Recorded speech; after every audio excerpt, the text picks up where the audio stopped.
el sacrificio de Abraham. El sacrificio de Abraham es el tema que vamos en esta noche a desarrollar, y conforme vayamos desarrollándolo vamos a ir leyendo los versículos. Pero vamos como introducción a leer los primeros 2 versículos del capítulo 22 del libro del Génesis. Aconteció después de estas cosas que probó Dios a Abraham. Probó Dios a Abraham. Probó Dios a Abraham. Y le dijo: Abraham. Y él respondió: heme aquí. Y dijo: toma ahora tu hijo, tu único, Isaac, a quien amas, y vete a tierra de Moría, y ofrécelo allí en holocausto, sobre uno de los montes que yo te diré.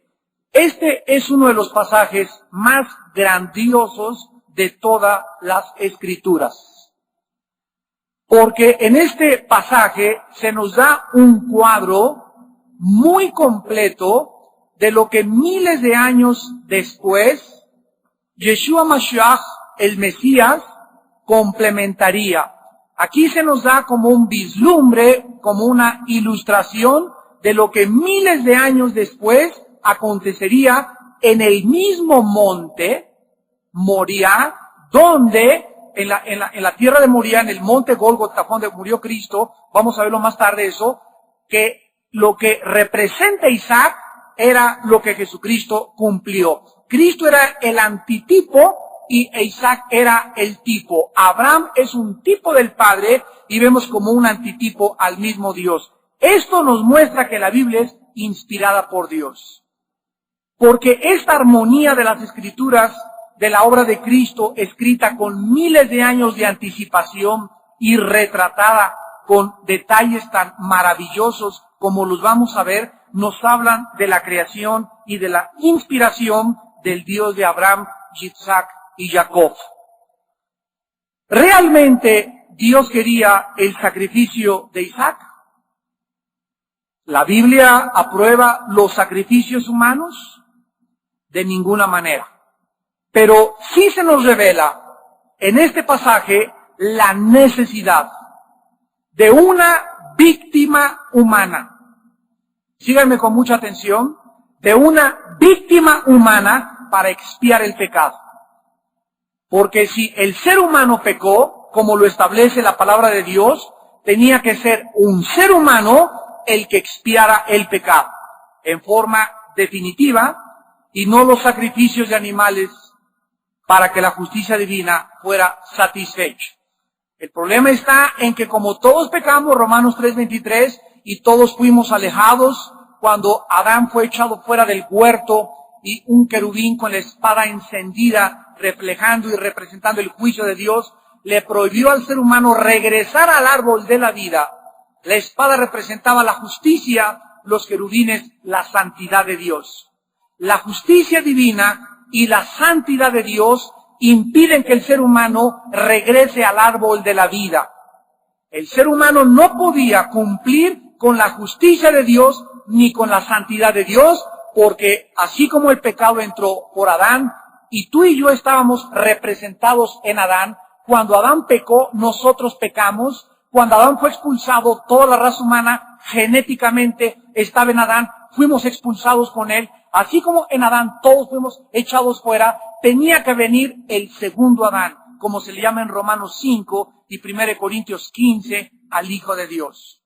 Sin pecado, con la justicia de Dios, para darnos su justicia, vestirnos con su justicia, para que nosotros fuéramos la justicia de Dios en Cristo Jesús.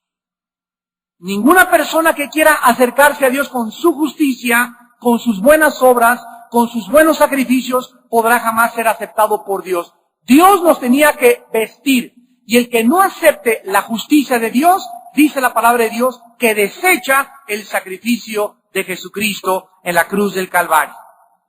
4 razones, rápido les voy a dar, por qué Dios le pide a Abraham un sacrificio, que vamos a ver, no era la intención finalmente de que Abraham sacrificara a su hijo. En primer lugar, demuestra a Dios que los sacrificios humanos no son buenos, como lo acabo de explicar. Cuando Dios detuvo la mano de Abraham para descargarla sobre Isaac, estaba enseñándonos que no quería sacrificios porque ningún sacrificio humano, ningún sacrificio que provenga del ser humano satisfacerá jamás su justicia divina. Ignorar esta verdad ha llevado a miles de tribus paganas y de religiones paganas e idólatras y grupos satánicos a sacrificar vidas humanas.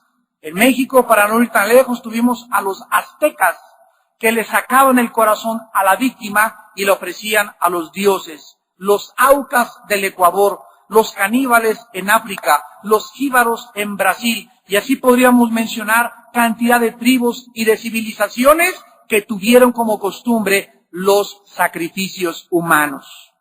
En segundo lugar, Dios demuestra que el sacrificio que Dios demanda no es un sacrificio muerto, sino un sacrificio vivo y espiritual, como lo establece Romanos 12:1.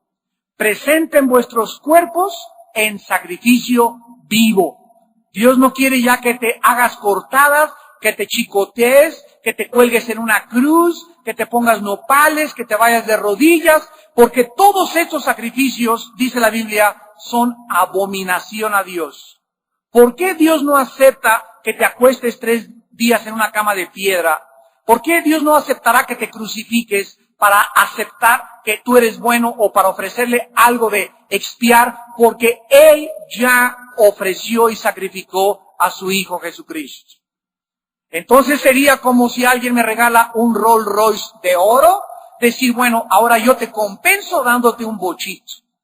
Si Dios nos dio a su Hijo y no escatimó a su Hijo, ¿qué sacrificio humano podrá compararse con lo que hizo Dios en nuestro lugar en la cruz del Calvario? Entonces no hay nada que nosotros podamos ofrecerle ya a Dios. Ahora nos manda que nos sacrifiquemos, pero vivos.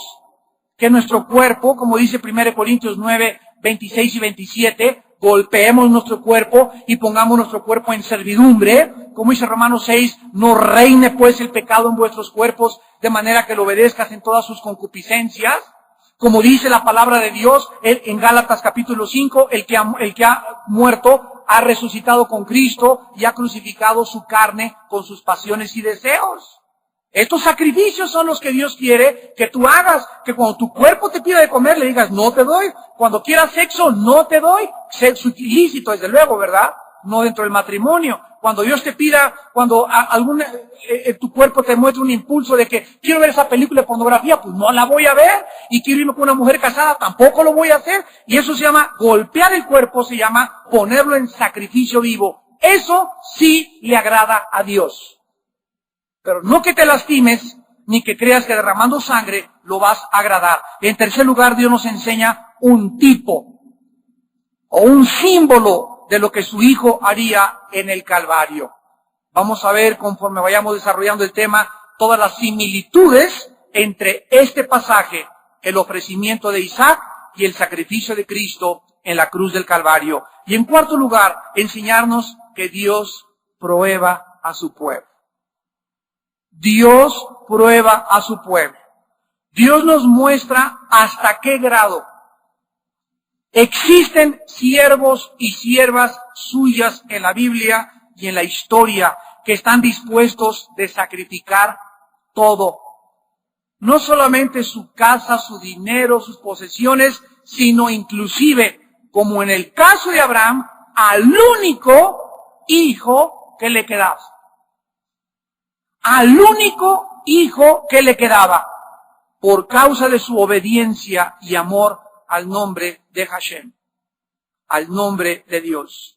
La historia está llena después de Abraham, desde los mártires de la Biblia como Esteban hasta el Coliseo romano.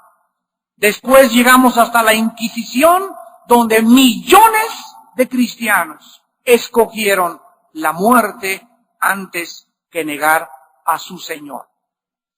Y Cristo lo dejó claramente establecido en Hechos 1:8, cuando anticipó, me serán testigos Y esta palabra en el griego es martureo, de donde tenemos la palabra mártir. Me serán mártires cuando haya venido sobre vosotros el Espíritu Santo. Y serán testigos en Jerusalén, Samaria y hasta lo último de la tierra. Entonces, un verdadero cristiano, que es la habitación y el templo del Espíritu de Dios, es un cristiano que conforme va creciendo y desarrollando su confianza, su obediencia y su amor a Dios, es un cristiano que mientras más se acerca a Dios, menos temor tiene de perder nada. A ver si me captaron. Mientras más conocemos, más confiamos en Dios. Y mientras más confiamos en Dios, nos llegamos a aventurarnos así, como aventarnos a un clavado, como cuando un niño está en una escalera en un lugar oscuro y le dice el papá, Pepito, ¿me oyes? Sí, te oigo, pero no te veo, papá. Bueno, le dice papá, aviéntate en la oscuridad y yo te cacho. Y como Pepito conoce a su papá y ya tiene 8 años de edad, y ha crecido y ha sabido que su papá nunca le ha fallado, Pepito se avienta en la oscuridad, en el vacío, sin ver nada, con la confianza que el Padre lo sostendrá. Mientras más caminemos con Dios, menos temores habrá en nuestra vida. Ay, y si le doy a Dios esto y pierdo esto. Y si le doy de aquello y ya me quedo sin nada. Y si le doy a mi hijo, ¿cómo me lo va a devolver? Y si le entrego mi casa, ¿qué va a pasar? Mientras caminamos con Dios, los temores van a desaparecer. Porque el temor de Dios hace que los demás temores desaparezcan y salgan de nuestra vida. Los mártires en el Coliseo Romano que entraron con sus papás, con los suegros, con los hijos, y abrían las jaulas y salían los leones y las bestias para arrancarlos y morderlos, no existe el grito de ninguno de ellos que haya dicho, no, Neroncito, sí, Neroncito, eres el papucho de papuchos, tú eres el señor de señores, sí, no, mira, mi hijo le están arrancando la cabeza a los leones, Señor, pero sácame de aquí, te voy a adorar, pero salva a mis hijos. No existe el registro de ninguno de ellos, de acuerdo a los escritores del primer siglo, como Plinio y Josefo, que se hayan arrepentido. Entraron al Coliseo convencidos que iban a enfrentar la muerte, porque su confianza en la resurrección de los muertos y en el Dios Todopoderoso era tan grande que sabían que todo lo estimaban como pérdida.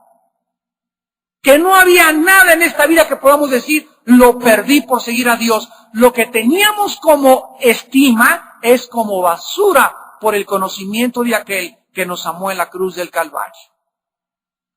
Dios no le pidió a Abraham esto 10 años antes, porque Abraham no hubiera respondido a esto. Ni 20 años antes, ¿se acuerdan que no nos ocultó Dios los pecados de Abraham? Pero aquí estamos viendo que pasaron casi 25 años desde que él había dejado Canaán. Y es cuando Abraham había llegado a un nivel de madurez, cuando Dios le dice, toma tu hijo, tu único, a quien tú amas, y ofrécelo en el monte Moria.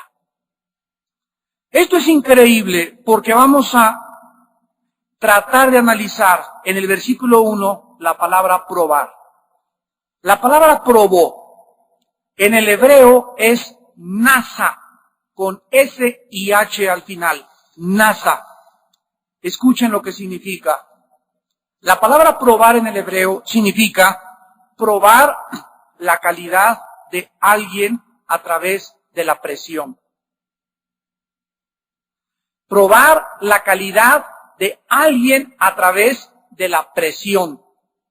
Vamos a ver algunos ejemplos, por ejemplo, en Éxodo 16, versículo 4. Vamos a ver algunos ejemplos para entender más claramente, con 4 pasajes del Antiguo Testamento, lo que Dios quiere decirnos cuando Él nos prueba.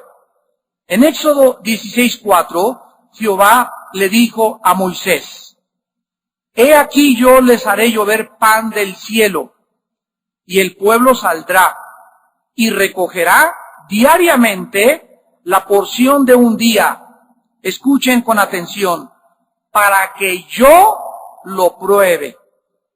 Otra vez, va a venir pan del cielo y van a recoger diariamente la porción de un día para que yo lo pruebe. ¿En qué consistía la prueba aquí? Si van a andar en mi ley o no. Aquí Dios les manda una prueba. Y la prueba consistía en si iban a depender de Él diariamente para su provisión. En otras palabras, los que en ese tiempo en Israel no tuvieran un corazón para Dios, no iban a creer lo que Dios dijo. Y cuando cayera el maná, iban a decir esto: a lo mejor mañana no tengo.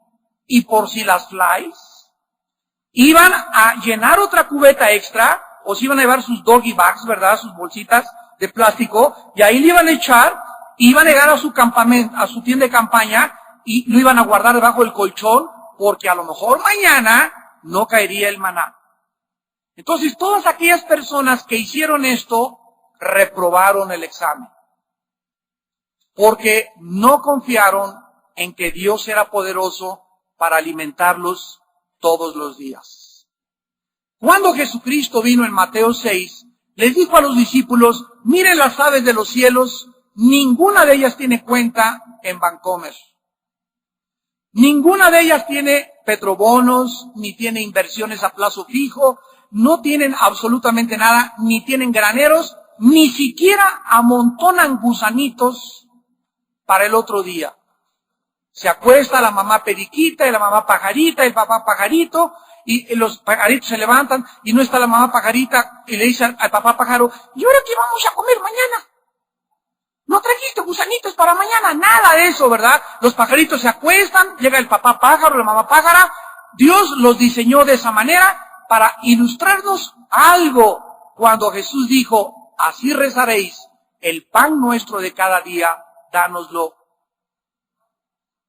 No el martes, no el miércoles, no el jueves. Dios nos prueba para ver si nosotros realmente creemos que conforme a nuestros días, nuestras fuerzas. No os preocupéis del día de mañana. El día de la mañana su afán traerá. Basta cada día su afán, dijo Cristo a los discípulos. O sea, si hoy tuve problemas y quiero sumarle a los problemas que tengo hoy, los problemas que tengo mañana, pues ya no voy a disfrutar la vida, porque todos los días voy a estar pensando en el problema que tengo mañana, el problema que tengo el martes, cuando ni siquiera esos problemas han llegado a mi vida. Y ahí es cuando mi vida comienza a llenarse de ansiedad, de los afanes de la vida, de no creer que Dios es poderoso para alimentarme y bendecirme, de no creer que diariamente Él me va a enviar su maná. Y cuando yo caigo en la ansiedad, caigo en el pecado, porque estoy desconfiando del poder de Dios. A ti y a mí, Dios nos va a probar si andamos en su ley. Veamos otro pasaje en Deuteronomio 8. Deuteronomio 8. Versículo 2. Aquí Dios, es el libro de Devarim en hebreo. Deuteronomio es Devarim. En griego es Deutos, dos, nomos, ley. Deuteronomio traducido literalmente significaría la segunda ley, porque es la segunda vez que se repite la ley del libro del Éxodo. Pero en el hebreo es Devarim. En Deuteronomio 8, versículo 2, Dios le dice al pueblo: te acordarás de todo el camino por donde te ha traído Jehová tu Dios estos 40 años en el desierto para afligirte. ¿Para qué? Ahí está la palabra nasa otra vez. Para probar la calidad que había en tu vida interior a través de la presión del desierto. Podríamos traducirlo parafraseando esto. Dios te trajo por 40 años en el desierto, ¿con qué propósito? El propósito de Dios desde que salieron de Egipto e introducirlos a la tierra de Canaán fue antes de darles comida, sábanas, un buen coche, una buena casa, prosperidad y bendición, tienen que recordar, mi pueblo, durante toda la vida de Cristo, no hay gloria sin cruz antes.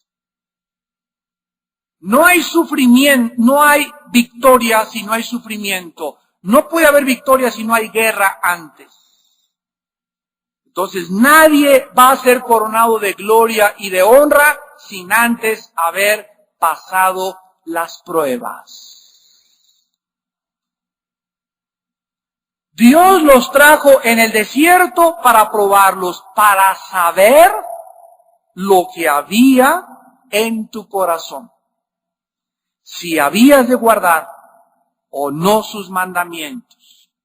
Muchas veces Dios, como en el desierto, lo sacó casi 2 millones de personas y se acabó la comida.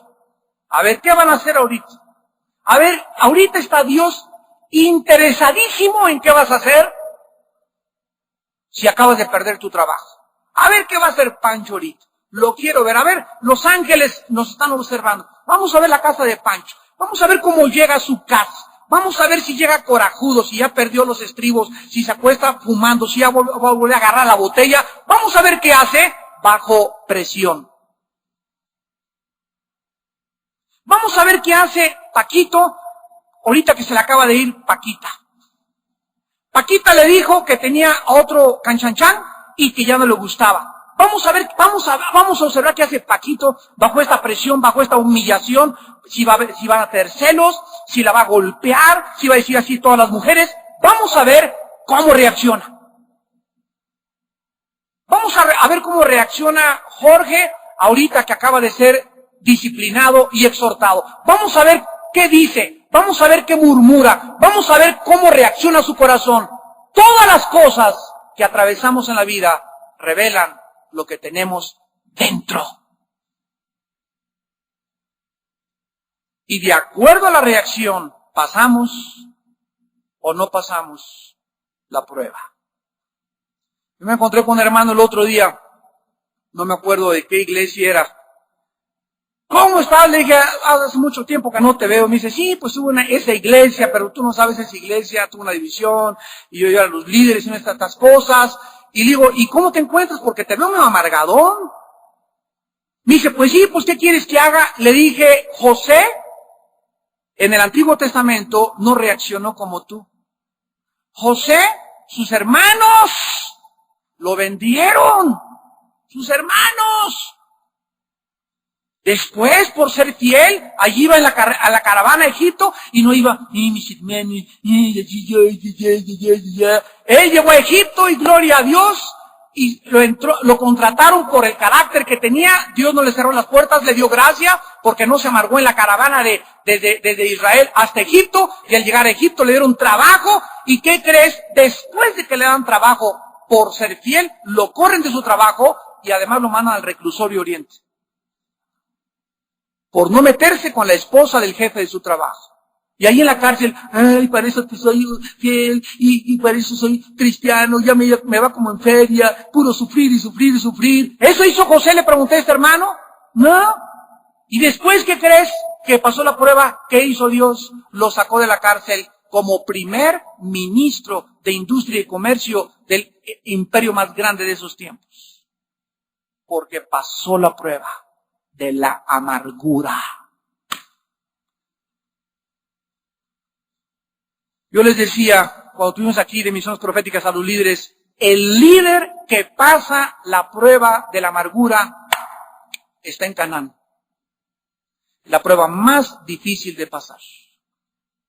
Que el mundo te agreda, que el mundo te sea hostil, que recibas bofetadas y que tú te mantengas alegre, gloria a Dios, bendiciendo y alabando a Dios, porque lo contrario es amargarte. Siervo y sierva que se amargan. Hebreos 12.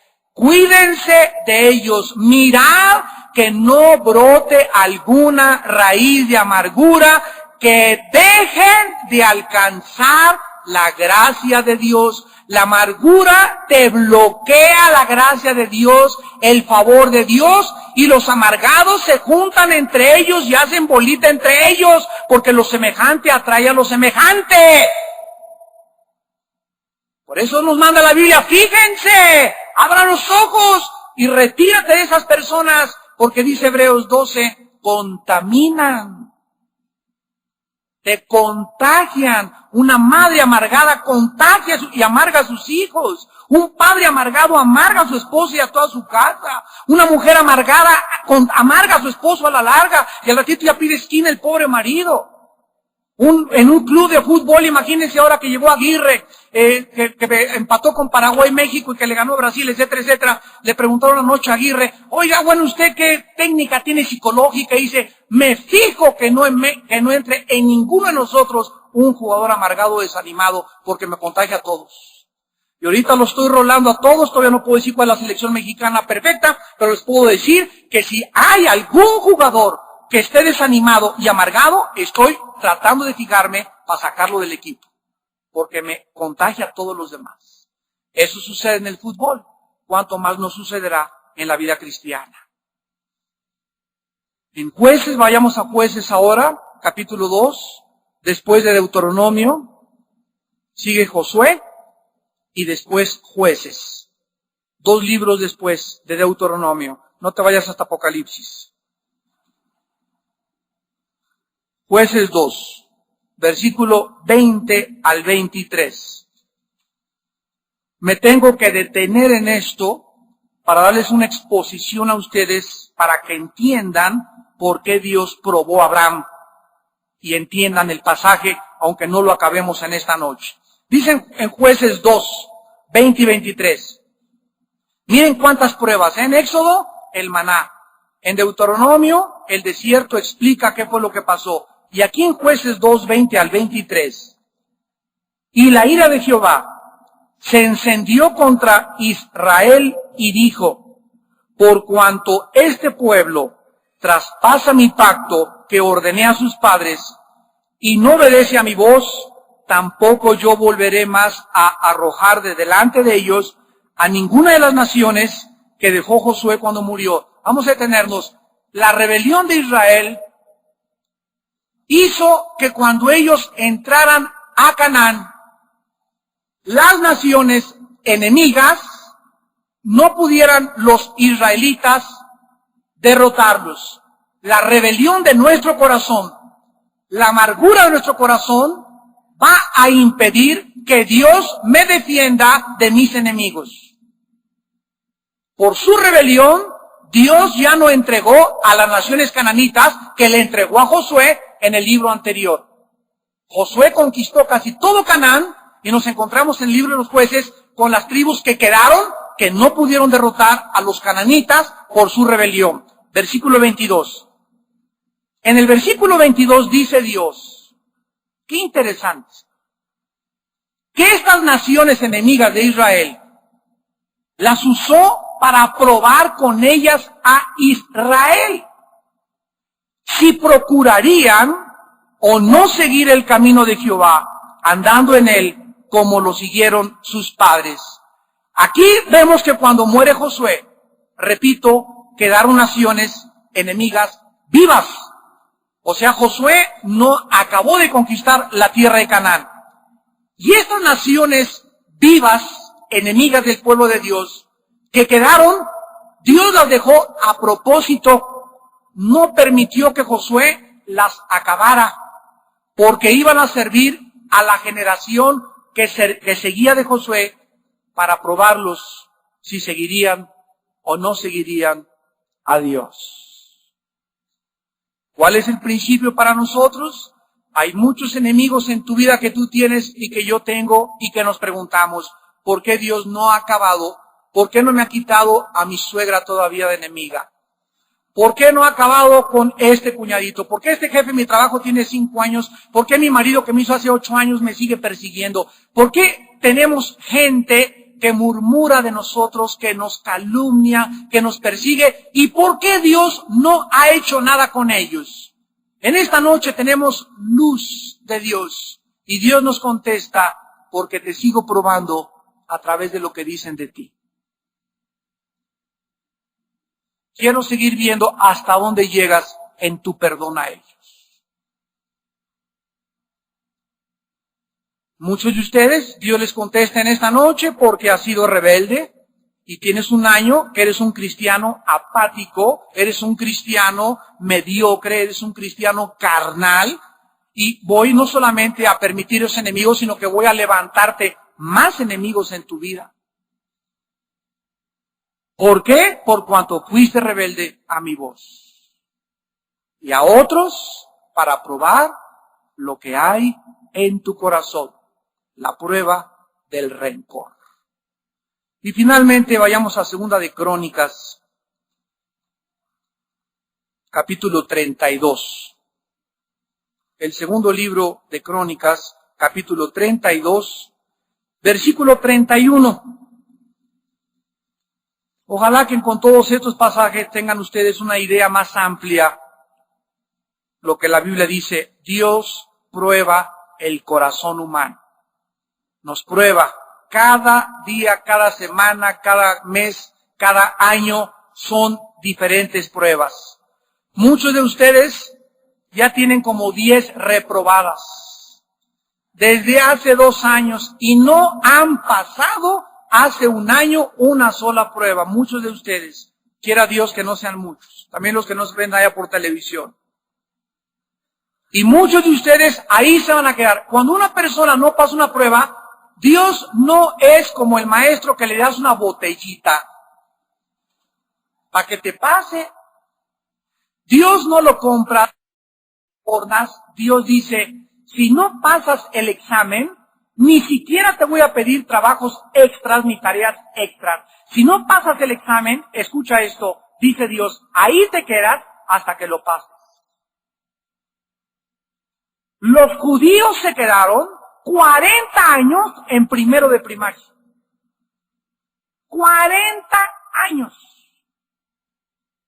Es un ejemplo. Lean 1 Corintios 10, del 1 al 10. Estas cosas que pasaron en el Antiguo Testamento sucedieron como ejemplo a nosotros, los que hemos alcanzado y llegado a los finales de la última generación, tal vez antes de que Cristo venga, para que aprendamos a no fornicar como ellos fornicaron, a no ser idólatras como ellos fueron idólatras, a no murmurar como ellos murmuraban y se quejaban de todo en sus vidas. Son un ejemplo a nuestras vidas.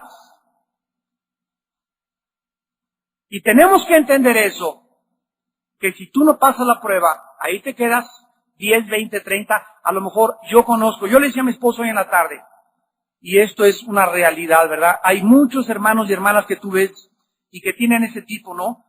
Es la clásica mujer que no pasa una prueba en su vida. Toda su vida va a ser igual esa hermana.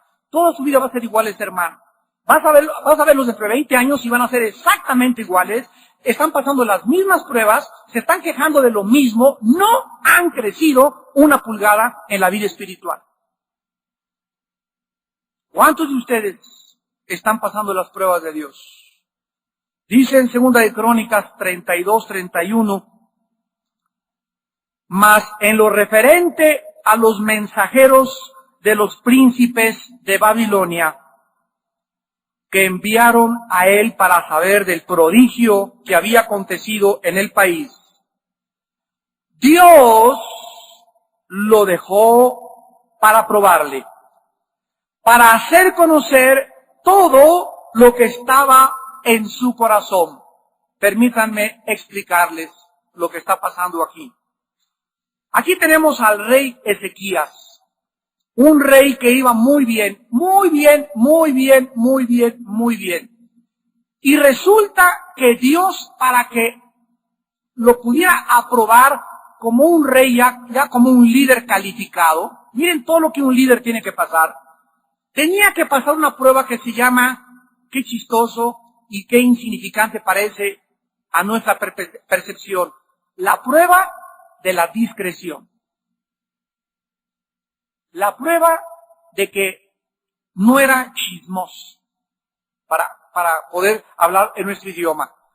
Los mensajeros que fueron con el rey Ezequías llegaron de Babilonia y llegaron con Ezequías y le preguntaron, oye rey, sabemos que aquí en Jerusalén estás lleno de bendiciones y de tesoros, etcétera, etcétera. Y estos mensajeros, sin que tampoco los mensajeros lo supieran, eran instrumentos de Dios para saber si Ezequías iba a ser discreto en cuanto a los tesoros que había escondido en Israel. Vayamos rápidamente a Isaías 39 y veamos la historia en 7 versículos.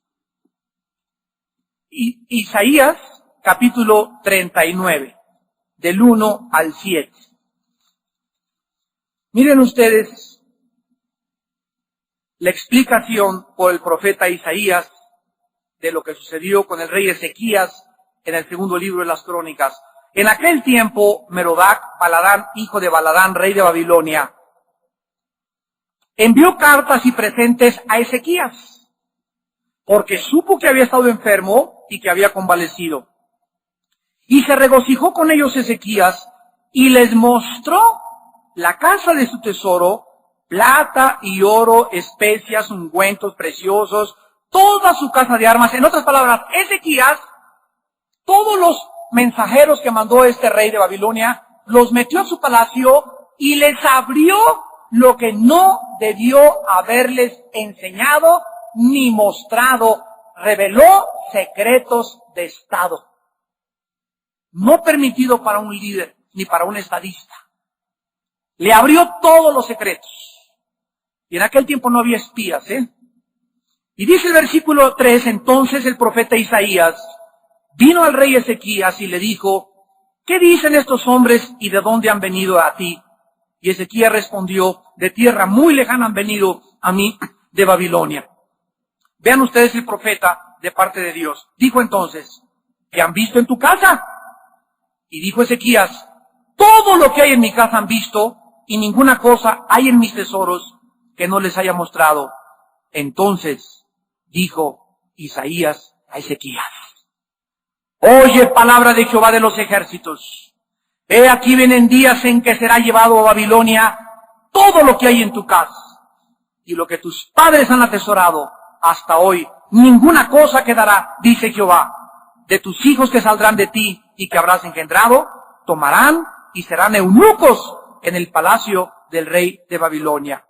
Y dijo Ezequías a Isaías, la palabra de Jehová que has hablado es buena, y añadió, a lo menos haya paz y seguridad en mis días. El momento en que Ezequías le abre los tesoros, no sabía que los mensajeros eran instrumentos de Dios, enviados por Babilonia. Babilonia, el rey, quería mandarle a Ezequías, e Ezequías cometió el error más trágico de toda su vida, el que jamás ninguno de nosotros podemos cometer. Ten cuidado de abrir los tesoros de tu corazón a una persona que no conozcas, porque esa persona te va a crucificar. Ten cuidado de que porque ya tienes tu noviecito y tu noviecita, le cuentas a tu novia tu vida, tu dicha, el acta de nacimiento de tu abuelita, donde naciste, etcétera, etcétera. Ten cuidado de abrir tu corazón a cualquier persona. Desgraciadamente, son contadas las personas a quien podemos hacer esto, abrir nuestro corazón y saber que no lo van a usar en nuestra contra. Y Dios va a mandar a tu vida, y me va a mandar a mi vida personas, y cuando nosotros fallamos en esto, estamos descalificados para ser líderes.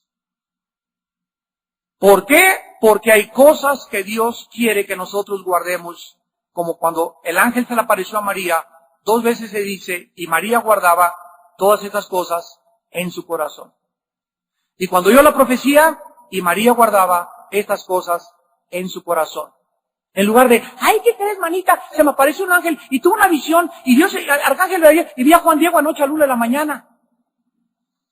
Y ahí andan las hermanas, ¿verdad? Y tengo esta visión y tengo este sueño, cuando no saben todavía si es de Dios, si no es de Dios, y comienzan a aventar información al aire que se les va a regresar. Porque si no es de Dios y lo hicieron solamente para ser reconocidas, o para ser reconocido, o para contar algo extraordinario, esa información se convertirá como un boomerang y te pegará y será la causa de tu caída y del juicio de Dios en tu vida.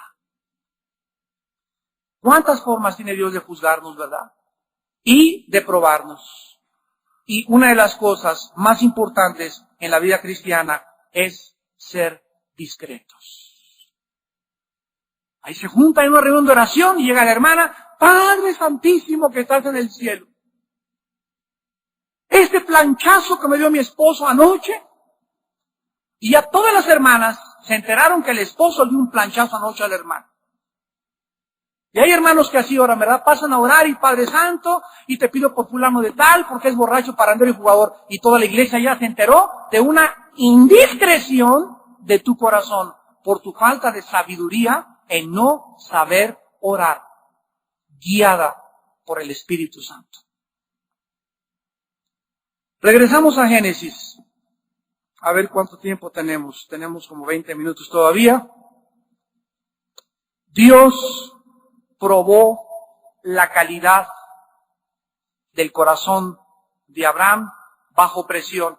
Recordemos que es la presión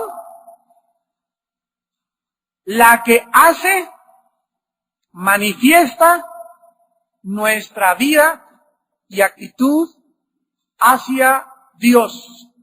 No es hasta que seas puesta o expuesta a una circunstancia con tu novio cuando sabrás si eres pura sexualmente. ¿Cuánta presión aguantarás de tu novio sexualmente? Dios te va a probar.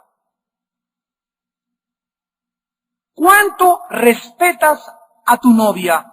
Dios te va a probar. ¿Qué tan fácil es que te caigan unos centaditos de más?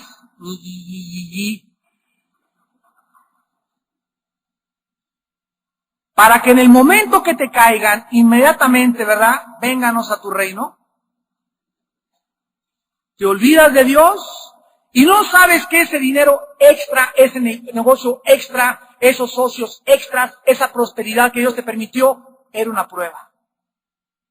Para saber lo que había en tu corazón. Si habías de seguir en la ley de Dios. Abraham llega a la suprema prueba y a la cuarta crisis de su vida. Dios le pedía no que entregara su casa, no que entregara a Sansón su perro, no que entregara sus jarrones chinos, no que entregara todos sus trajes, no que entregara sus coches, no que entregara las cuentas de su banco. Dios le pedía a Abraham. Aquel ser humano donde Abraham tenía toda su esperanza, donde Abraham tenía todo su futuro, aquel ser humano que era el único que le quedaba. Cuando salió de Canaán, dejó a sus familiares, primera prueba. Segunda prueba, dejó a su sobrino Lot. Tercera prueba, sacrificó a Ismael y agarra su maleta y fuera. Aquí no vas a causar problemas en la casa. Y cuarta prueba, al único hijo que le quedaba.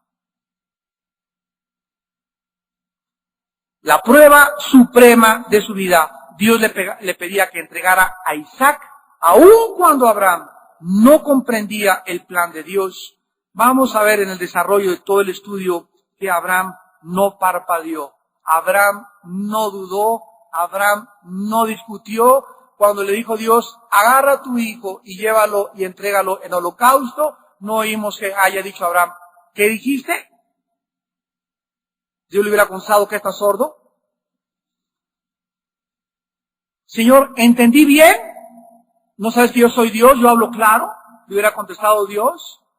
No hubo ninguna duda y aquí podemos comenzar a ver uno de los tipos más grandes en el Antiguo Testamento. Regularmente hemos visto al analizar este pasaje que es Isaac el que sale de las páginas mostrándonos y simbolizándonos, como dijimos al principio, o proyectando al Hijo de Dios. Pero muy pocos hemos visto aquí el corazón del Padre. Miren ustedes las palabras en el versículo 2. Toma ahora tu hijo. Miren ustedes la palabra, tu único. ¿Saben cómo fue llamado a Jesucristo? el unigénito. ¿Qué significa esto? Nosotros somos hijos por adopción, pero Jesucristo es el único en su género hijo de Dios, Dios en la carne. Aquí vemos nosotros al corazón del Padre, tu único hijo Isaac. Y miren lo que a continuación dice, a quien amas.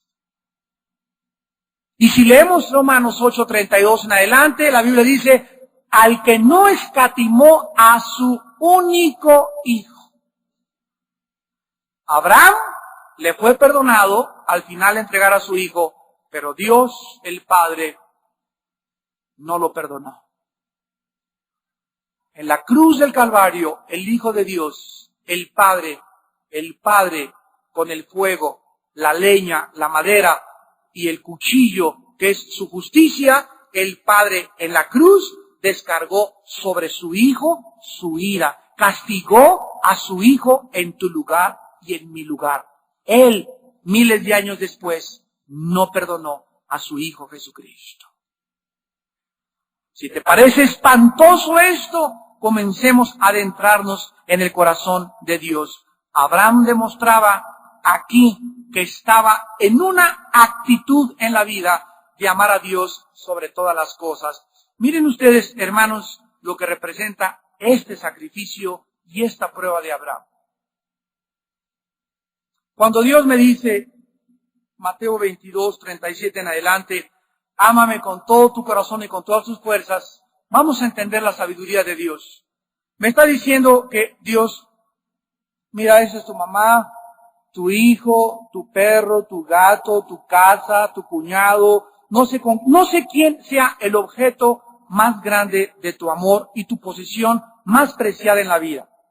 Dios me dice esto cuando camino 10, 15, 20 años con Él. Conforme va pasando el tiempo, Dios nos va aflojando las manos de todos aquellos que amamos con todo nuestro corazón, porque dice, me amarás a mí con todo el corazón. Con todo el corazón significa el 100%, porque si a Dios le doy el 98% y el 2% a mi mamá, el 2% a mi esposa, el 2% a mis hijos, ya mi corazón no es entero de Dios. Síganme con mucho cuidado.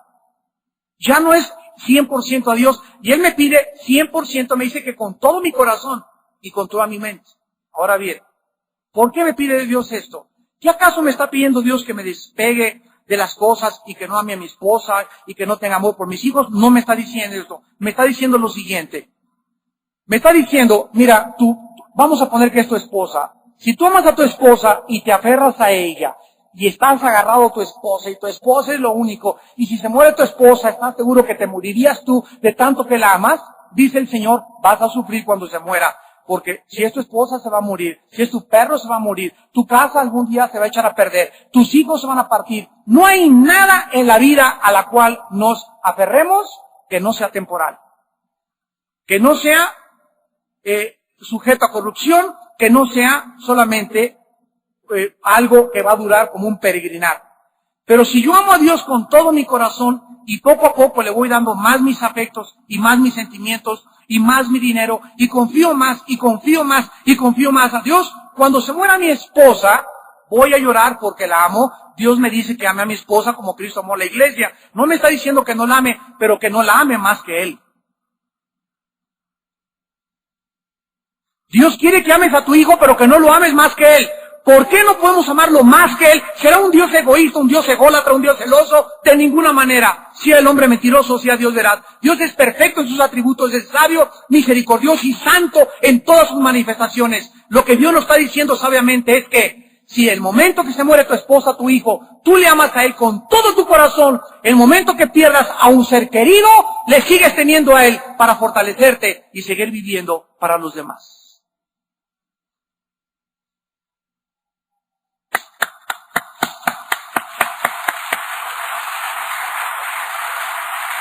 Esta es la sabiduría de Dios.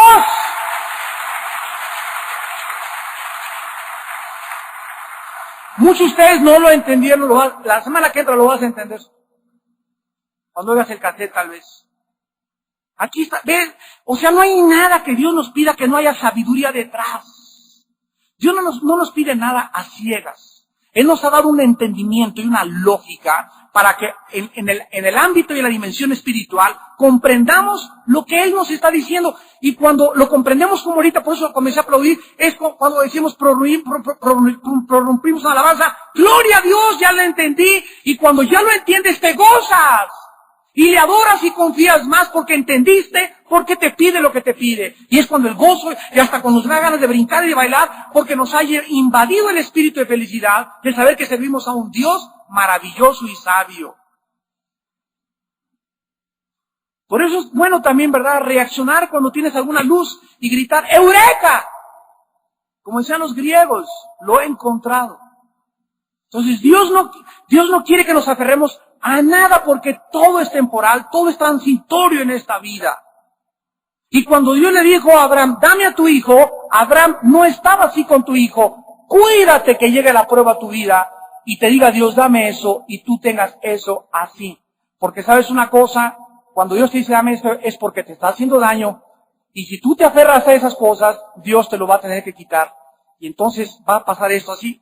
Y viene Dios y estás así, y mientras más te agarras, más sufres, más tensión, más ansiedad hay en tu vida, porque estás así hasta que, como la muela, ahí va la muela, hasta te saca la muela el dentista. Y mientras pasa eso hay tensión, hay dolor, hay trauma, pero algo que te iba a la larga a causar problemas mayores es extirpado y se metió cuchillo.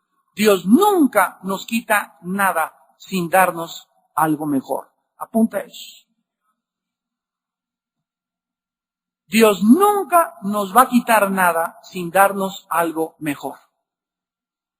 Así que más vale la vida estar así, con las manos. Les platico una vez un cuento de un águila que venía volando y había un témpano de hielo con un pedazo de carne y viene y se baja el águila contra el témpano y le clava a la carne las garras y sin darse cuenta las clava también en el témpano y ahí va comiéndose la carne y más adelante había una catarata y cuando el águila quiso levantarse para evadir la catarata, ¿verdad?, ya se había congelado el témpano y sus garras se habían congelado y el águila se precipitó hacia el vacío y se mató. Y así es la vida con nosotros. Cuando nosotros le clavamos las garras, ¿verdad?, a un hijo, a una hija, a una propiedad, a un ser humano, a lo que sea en esta vida, y nos quedamos así, va a ser la causa de nuestro despeñamiento. Cuando Dios te diga, dame esto, ¿verdad?, no tengas así tus manos, sino que todo lo tienes así. Mi casa, ahí está el día que quieras, Señor. Mi hijo, ahí está, Señor. Mi hija, ahí está, Señor. Lo que quieras. ¿Por qué? Porque a ti es, Señor, a quien amo con todo mi corazón. Esto que tengo en mis manos también lo amo, pero no lo amo tanto como para querer aferrarme a Él y ser y creer que es mi salvación. Porque entonces eso se convirtió en un ídolo en tu vida. Y Dios aborrece los ídolos. ¿Qué es la idolatría? Amar cualquier otra cosa que no sea Dios. Esa es la idolatría. Tener un afecto más grande que Dios en mi corazón. Y esa es la causa de la ira de Dios en el Antiguo Testamento. Y finalmente dice en el versículo 3 y 4, en la preparación del sacrificio, Abraham se levantó muy de mañana. Y recordemos algo aquí. ¿Cuándo fue Cristo inmolado? Desde antes de la fundación del mundo, ¿verdad? Qué interesante que diga muy de mañana. Cuando no había la luz, ya la preparación estaba hecha. Antes de que dijera Dios, sea la luz, su hijo ya estaba inmolado y preparado para el sacrificio. No van a ver todos los detalles, aquí están escondidos tantas cosas.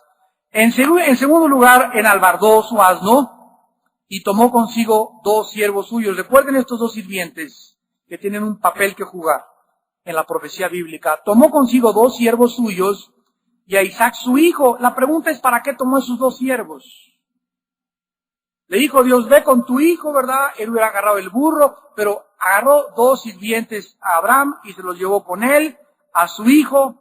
En tercer lugar, cortó leña para el holocausto y se levantó y fue al lugar que Dios le dio. Las instrucciones que Dios le dio Abraham, no tenemos duda, habrán sido como una espada que atravesaba su alma. Sus sentimientos estaban siendo sacudidos profundamente. Sus pensamientos han de haber estado en este instante confundidísimos. ¿Qué acaso no era ese muchacho el hijo prometido que Dios le dijo que en él iba a venir la semilla y la descendencia de él? ¿Qué acaso querría Dios sacrificios humanos? Todas estas preguntas estarían en la mente de Abraham. ¿Qué noticias le iba a dar a Sara después? ¿Qué le iba a decir? Pues me eché a nuestro hijo. ¿Se lo iba a creer Sara? ¿Que Dios lo había mandado? Todas estas preguntas revoloteaban en la mente de Abraham. Pero increíble que aun cuando no había respuestas, obedeció a Dios. Esto se llama la fe ante lo desconocido. Nosotros no tenemos que tener siempre luz para obedecer a Dios. Hay muchas veces en la vida que Dios nos manda cosas, Él, y estamos seguros que es Él, a través de su palabra, que no entendemos y no hay luz. Por ejemplo, en esta noche, muchos de ustedes, Dios les ha dicho, ámame, y no lo habías entendido por qué significa amar a Dios sobre todas las cosas, sobre toda tu familia. Y tú hasta llegaste a creer y a formarte un concepto de que Dios era egoísta y todo, y hasta estabas hasta amargado ya, porque Dios me pedirá eso, si Dios no puede ser bueno, y porque no entendías, hasta hoy en la noche que te vino la luz, tú no actuaste.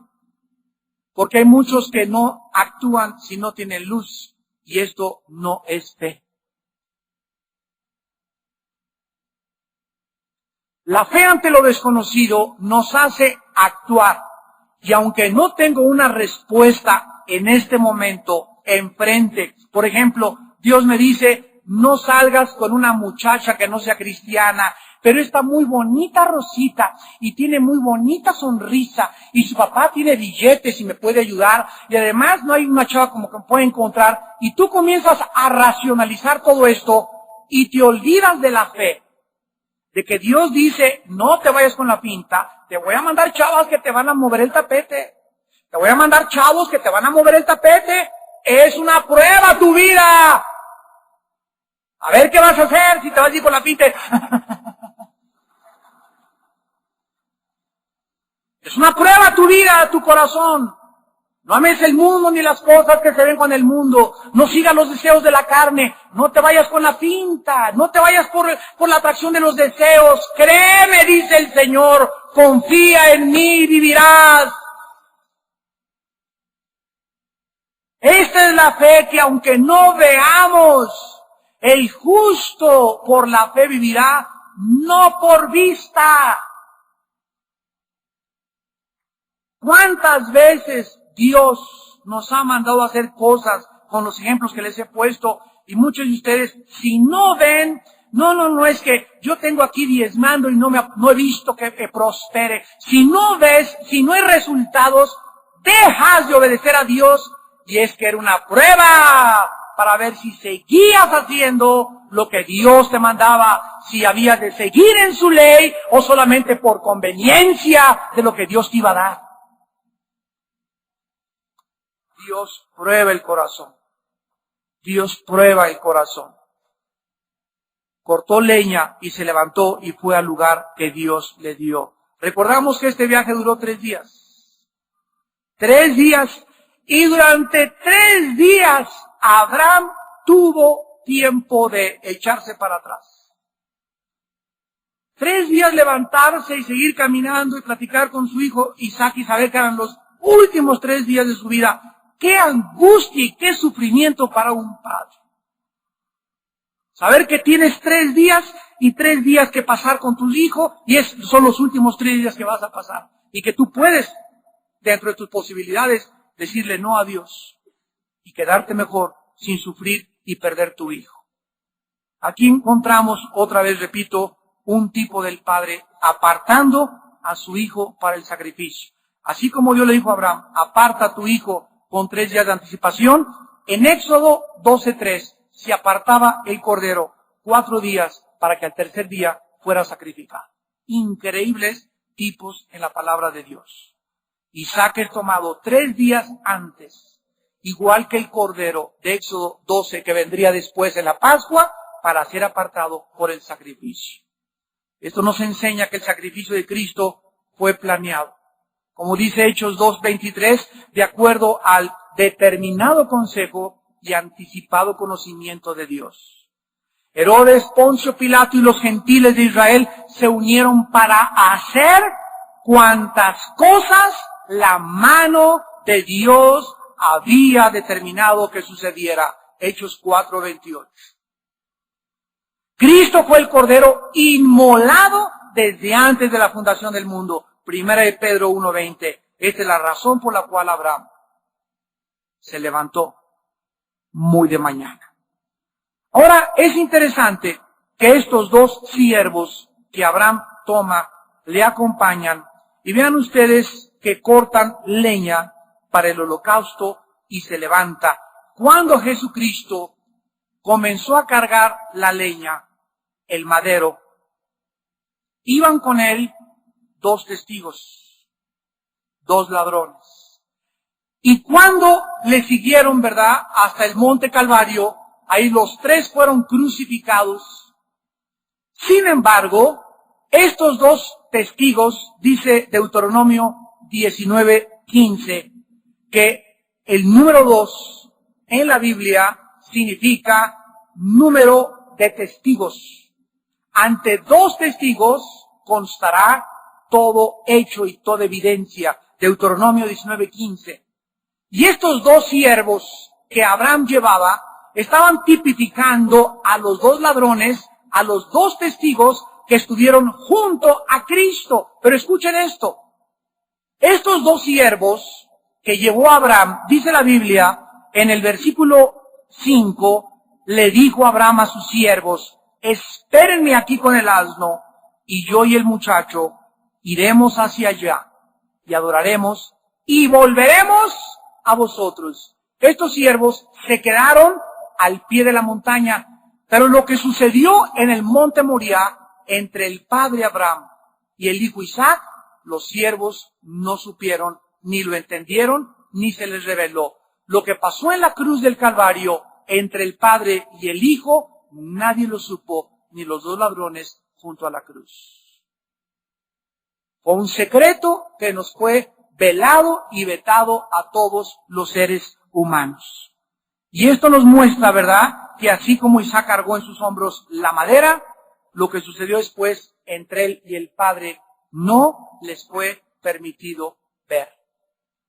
Vemos de qué forma tan maravillosa Dios nos revela los tipos y los antitipos, los símbolos y las sombras y los retratos y las ilustraciones con lo que habría más tarde de suceder en el monte Calvario en la persona de su Hijo Jesucristo.